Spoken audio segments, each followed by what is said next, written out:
The twin girls screamed so loudly that their cries echoed through the marble halls of the Donovan Corporation's headquarters. Every nanny, teacher, and caretaker had given up on them. Broken toys littered the floors, expensive art pieces lay shattered, and two small hearts raged in rebellion against a world they didn't understand. The billionaire, Richard Donovan, stood in his glass office, staring down helplessly at the chaos his daughters caused below. Money could buy him everything except peace, love, and the ability to calm his own children. No one could handle the billionaire's twins. No one, until a single dad janitor stepped into their world and changed it forever.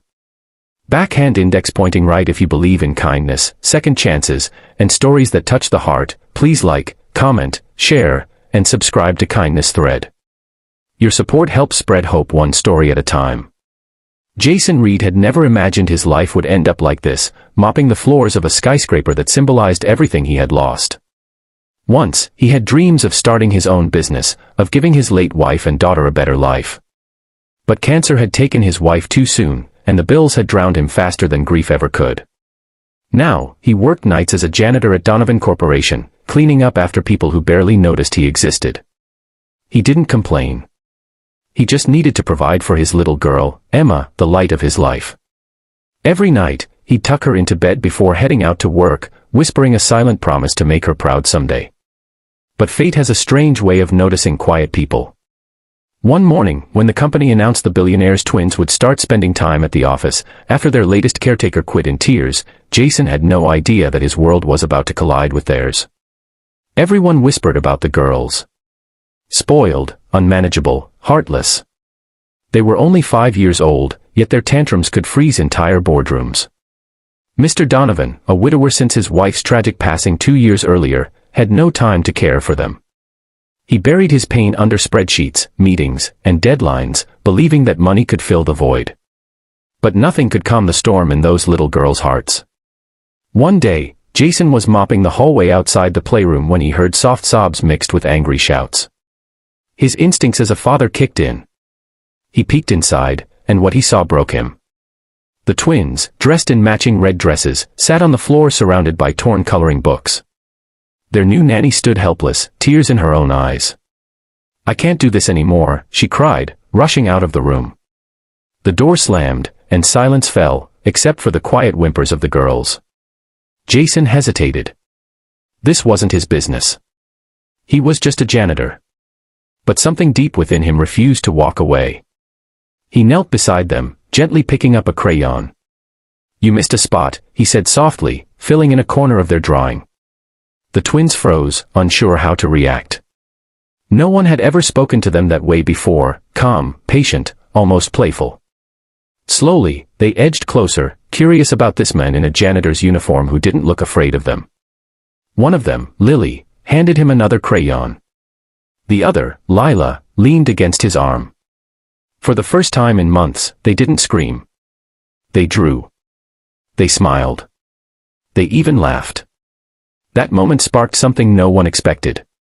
Jason started visiting them during his breaks, telling stories and listening to theirs. He learned they missed their mother, who had been their world. They felt abandoned, not just by her death but by a father too busy to notice their pain. They weren't monsters, just lost, hurting children longing for love. Jason knew that feeling all too well. Every bedtime story he told Emma was a silent letter to his late wife, and now, somehow, it felt like those stories were meant for Lily and Lila too. Word spread fast through the building. The janitor had done what no one else could, calm the billionaire's twins. Some laughed. Others whispered. But when Richard Donovan heard about it, he was skeptical. One afternoon, he decided to see for himself. As he opened the glass door to the playroom, his jaw dropped. His daughters were curled up asleep in Jason's lap, their tiny hands gripping his uniform. Jason, exhausted, sat motionless, afraid to wake them. For the first time in years, the billionaire saw peace, pure, unfiltered peace, on his daughters' faces. Richard didn't interrupt. He just stood there, feeling something he hadn't felt in a long time, humility. Later that evening, he called Jason to his office. The janitor stood nervously, cap in hand, expecting a reprimand. But instead, Richard said quietly, "How did you do it?" Jason's answer was simple, "I listened. From that day, things began to change. Jason was asked to spend more time with the twins, unofficially becoming their caretaker. He told stories, taught them to paint, and even brought Emma to play with them on weekends. The four of them formed a bond so pure that it softened even Richard's hardened heart. Slowly, the billionaire started joining their little moments, sitting on the floor to paint, reading bedtime stories, learning to be a father again. The office that once echoed with cries now rang with laughter. Employees who once whispered now smiled, watching the transformation unfold. But life always tests those who try to do good. One winter morning, Jason slipped on a wet floor while helping the twins carry their crafts to the office lobby. He fell hard, injuring his back. The doctor said he needed weeks of rest, time he couldn't afford. Richard offered to pay for everything, but Jason refused. "You've done enough," he said. "I can't take charity." But Richard wasn't just offering charity anymore, he was offering friendship. He visited Jason every day, bringing the twins along. They drew cards, brought flowers, and begged him to get better soon. When Jason finally returned to work, something incredible happened. The company cafeteria was filled with employees, and Richard stood before them, his daughters holding his hands. "There are people who change lives not with money or power, but with kindness," Richard said, his voice thick with emotion. "Jason Reed showed my daughters what love looks like, something I'd forgotten. From today, he's not just our janitor. He's our family." The room erupted in applause as Jason stood frozen, tears in his eyes. The billionaire who once ignored him now embraced him like a brother. From then on, Jason became part of their lives permanently. He continued working at the company, but now in a new role, head of family outreach, helping the company sponsor orphanages and children in need. Richard often said that Jason didn't just heal his daughters, he healed him too. Emma, Lily, and Lila became inseparable, growing up surrounded by love, not luxury. They'd often tell people, "We didn't meet a janitor, we met our hero." Years later, when Jason retired, the twins threw him a surprise party at the same office where their story began. There were no tears of pain this time, only gratitude, laughter, and memories that would never fade.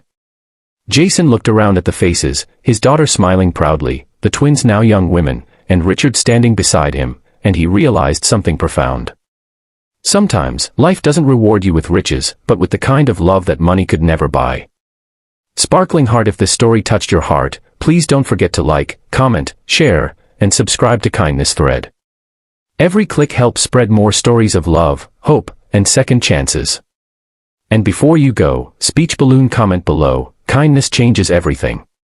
Let's fill the world with more hearts like Jason's. Because sometimes, the ones the world overlooks are the ones who heal it. Red Heart.